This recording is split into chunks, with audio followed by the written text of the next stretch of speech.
15 अगस्त को पूरा देश आजादी की वर्षगांठ मनाता है। हम अनगिनत कुर्बानियों के बाद 200 साल की गुलामी से आजाद हुए। अब हमारी आजादी की 75वीं वर्षगांठ पर मैं अपने अंचल के शहीदों को भी नमन करती हूँ, जिन्होंने ब्रिटिश हुकूमत के खिलाफ मोर्चा खोला और ब्रिटिश अन्याय का डटकर मुकाबला किया। गुंडाधुर, वह योद्धा जिसने ब्रिटिश अन्याय का डटकर मुकाबला किया।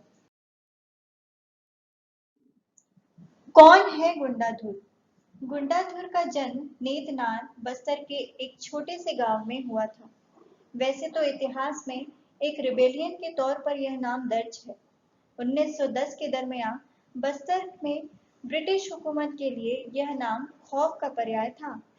जहां एक तरफ क्रांतिकारी चंद्रशेखर आजाद, भगत सिंह, राजगुरु, सुखदेव, रामप्रसाद बिस्मिल का नाम उत्तर भारत में क्रांतिकारी गतिविधियों के संचालन में दर्ज है, तो दूसरी तरफ बस्तर जिले के कांगेर के जंगलों में हुई विद्रोह की अगुवाई करने में गुंडाधुर का नाम सबसे पहले लिया जाता है।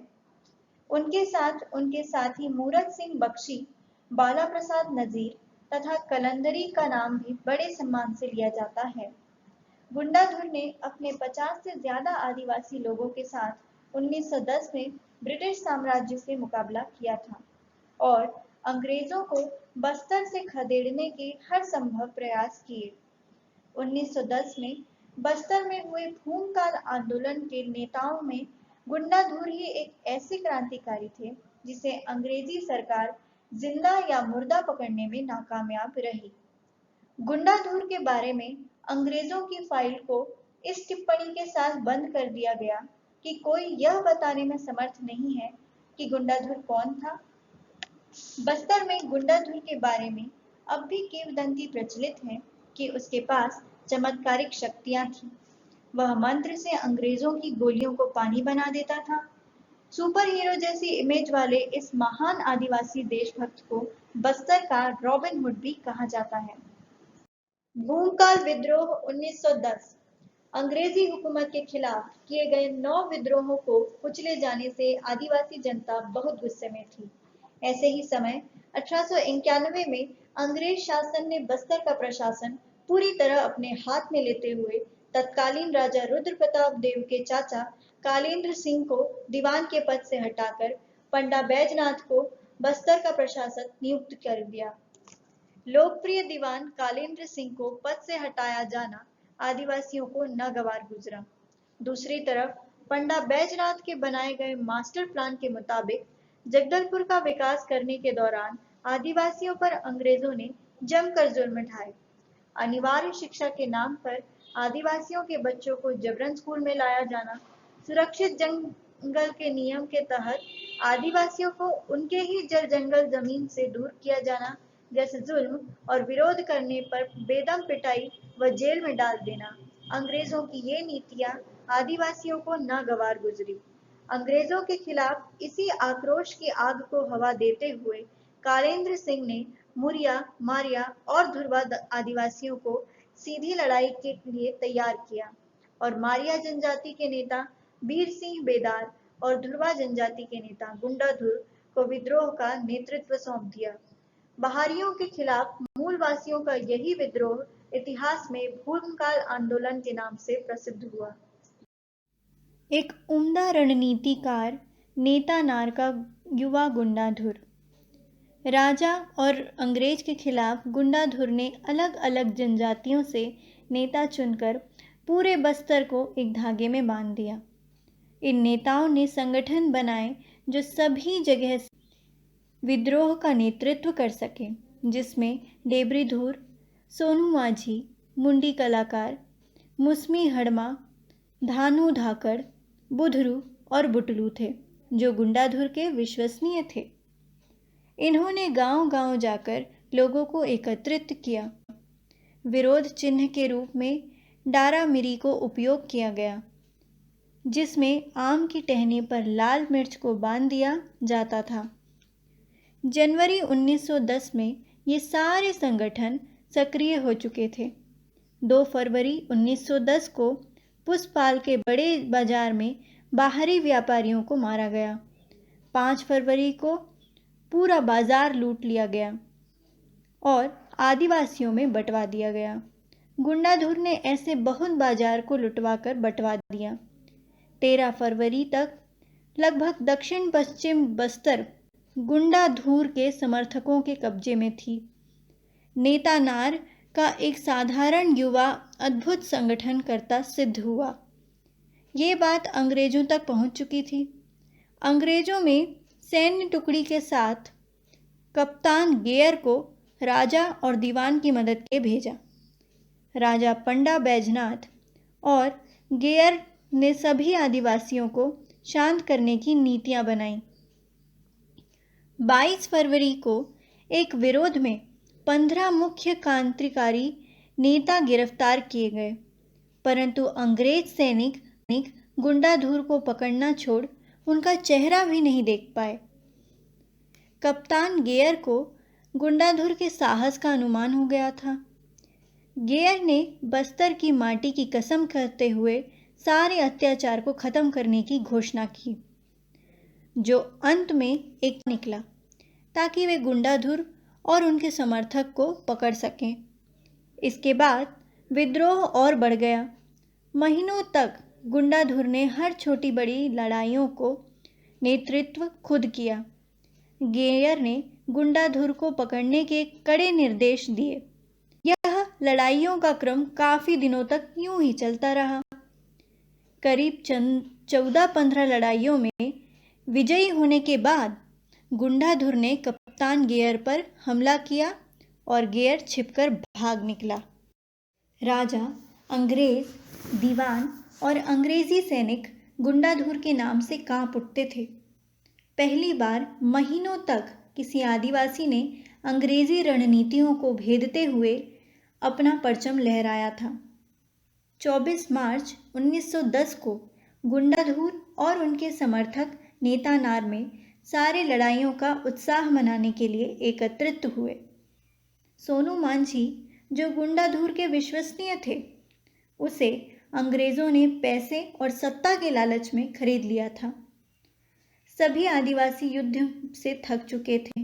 भर पेट भोजन और महुए के नशे में अपना संयम खो चुके थे। तब सोनू मांझी ने मौके का फायदा उठाते हुए सारी जानकारी गेयर को दे दी। 25 मार्च को सुबह बहुत मात्रा में अंग्रेज सैनिक बंदूकों के साथ नेता नार की तरफ बढ़ चले और शुरुआती कस्बों में आदिवासियों पर गोली चलाना चालू कर दिया। गोलियों की आवाज़ ने गुंडाधुर को सचेत कर दिया था और वे बाकी लोगों को सचेत करने में लग गए, परंतु कोई धनुष बाण छोड़ खुद खड़े होने लायक नहीं थे। गुंडाधुर ने अपनी तलवार उठाई और घने जंगलों की ओर बढ़ गए। वे जानते थे कि उनके पकड़े जाने से महान भूमकाल का पूर्ण अंत हो जाएगा। गेयर ने सभी आदिवासियों पर देखते ही गोली चलाने और प्रमुख नेताओं को बंदी बनाने का हुक्म दे दिया। 21 माटी पुत्र शहीद हो गए। डेबरीधुर और उनके प्रमुख 7 क्रांतिकारी को बंदी बना लिया गया, जिसमें माड़िया मांझी भी शामिल थे, जिन्हें कुछ दिन बाद नगर के बीच इमली के पेड़ पर फांसी दी गई, जिससे भूमकाल शांत हो चुका था। गुंडाधुर अंग्रेजों की गोली को पानी बना देगा। बेहद प्रभावशाली शख्सियत वाले गुंडाधुर ने आदिवासियों को संगठित करना शुरू कर दिया। गुंडाधुर ने इस क्रांति का प्रतीक आम की डाल पर लाल मिर्च को बांधकर तैयार किए गए डारा मिरी को बनाया। कुछ इतिहासकारों के मुताबिक क्रांति के प्रतीक के रूप में गुंडाधुर की कटार को पूरे बस्तर में घुमाया गया। जहां वह कटार जाती, जनसमूह गुंडाधुर के समर्थन में जुट जाता। अद्भुत संगठन क्षमता वाले गुंडाधुर ने पूरी बस्तर रियासत की यात्रा की। यह नायक जहां जहां जाता, उसका स्वागत किसी देवदूत के आगमन जैसा होता। वह बिना थके अपना सारा काम करता रहा। किसी ने भी उसके तेजस्वी चेहरे पर थकान नहीं देखी थी। उसकी कीर्ति ऐसी फैली कि उसके बारे में कई अविश्वसनीय किंवदंतियां चल पड़ी, जैसे गुंडाधुर को उड़ने की शक्ति प्राप्त है, गुंडाधुर के पास पूंछ है, वह जादुई शक्तियों का स्वामी है। जब अंग्रेज बंदूक चलाएंगे तो गुंडाधुर अपने मंत्र से गोली को पानी बना देगा। और गायब हो गया गुंडाधुर। अल्नार की इस लड़ाई के दौरान ही आदिवासियों ने अपने जननायक गुंडाधुर को युद्ध क्षेत्र से हटा दिया, जिससे वह जीवित रह सके और भविष्य में पुनः विद्रोह का संगठन कर सके। ऐतिहासिक सबूत मिलते हैं कि 1912 के आसपास फिर लोगों को सांकेतिक भाषा में संघर्ष के लिए तैयार करने की कोशिश की गई थी।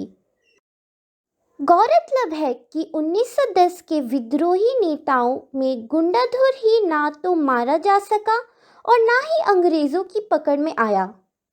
गुंडाधुर के बारे में अंग्रेज सरकार की फाइल इस टिप्पणी के साथ बंद हो गई।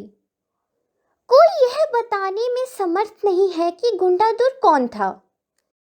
कुछ के अनुसार पूचल परजा और कुछ के अनुसार कालेंद्र सिंह ही गुंडाधुर थे।